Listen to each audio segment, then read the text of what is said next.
عزیز طلباء و طالبات السلام علیکم۔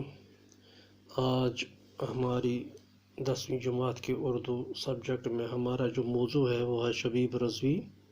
شبیب رضوی کی غزل اب کی درسی کتاب میں درج ہے۔ وہ غزل پڑھنے سے پہلے یہ ضروری ہے کہ ہم آج شبیب رضوی کی حالات زندگی اور شاعرانہ خصوصیات پر روشنی ڈالیں۔ تو سب سے پہلے حالات زندگی۔ سید محمد شبیب رضوی کی ولادت 25 جون 1935 عیسوی کو قصبہ زیرپور ضلع بارہ-بنکی اتر پردیش میں ہوئی۔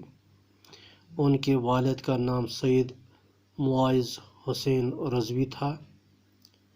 شبیب رضوی ابھی 5 سال کے تھے کہ ان کے والد کا انتقال ہو گیا۔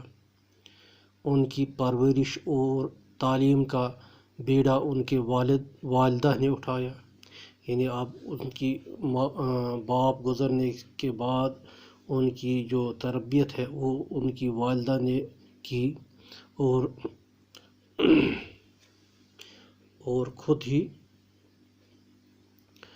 اور خود ہی گھر پر بیٹے کی دینی تعلیم دی۔ اس کے بعد شبیب رضوی نے عربی میں مولوی، عالم اور فاضل تفسیر کے امتحانات پاس کیے۔ اس کے علاوہ فارسی میں منشی اور کامل کے امتحانات بھی پاس کیے، یعنی کہ اتنے امتحانات انہوں نے گھر پر تعلیم حاصل کرنے کے بعد ہی پاس کیے۔ انہوں نے جامعہ سلطانہ لکھنؤ سے سند الاصل اور صدر الفاضل کے سرٹیفکیٹ بھی حاصل کیے۔ لکھنؤ کے طبیہ کالج سے ایف ایم بی ایس طب کا سرٹیفکیٹ بھی حاصل کیا۔ علاوہ ازیں اردو میں ماہر ادیب اور ہندی میں پرویش کے امتحانات بھی پاس کیے۔ رشید رضوی نومبر 1963 عیسوی میں گورنمنٹ طبیہ کالج سری نگر میں تعینات ہوئے۔ تو تقریباً 30 برسوں تک اپنی خدمات انجام دینے کے بعد 1993 عیسوی میں آپ میڈیکل آفیسر منصب تک پہنچ کر ملازمت سے سبکدوش ہوئے۔ یعنی شبیب رضوی تقریباً 30 برس تک سری نگر کے طبیہ کالج میں تعینات رہے۔ اس کے بعد 1993 عیسوی میں شبیب رضوی میڈیکل آفیسر کے منصب تک پہنچ کر سبکدوش ہوئے۔ تو اس کے بعد جو ادبی کارنامے ہیں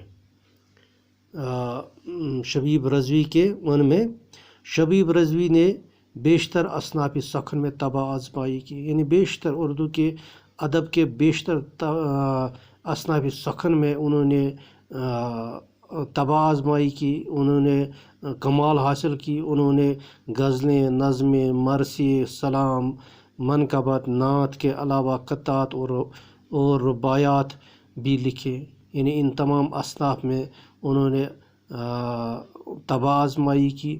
اس کے ساتھ ساتھ بچوں کے لیے انہوں نے مصنوعی نظمیں بھی لکھے، یعنی بچوں کے لیے انہوں نے نظمیں لکھی ہیں، مصنوعی نظمیں۔ ان کی شاعری میں روایت کے ساتھ ساتھ جدید حسیت کا شعور بھی موجود ہے۔ آتش چنار، حروف فروزاں، بچوں کے مشاعرے اور زیر تربیت مجمع کلام، لہو لہو غزل ان کی تخلیقات ہیں۔ یعنی ان کی تخلیقات میں یہ قابل ذکر ہے، یعنی آتش چنار، حروف فروزاں، اسی طرح لہو لہو غزل۔ آتش چنار 1969 عیسوی میں اور حروف فروزاں 2000 عیسوی میں شائع ہوئی، یعنی ان سالوں میں ان کی یہ جو مجموعے تھے یہ شائع ہوئی۔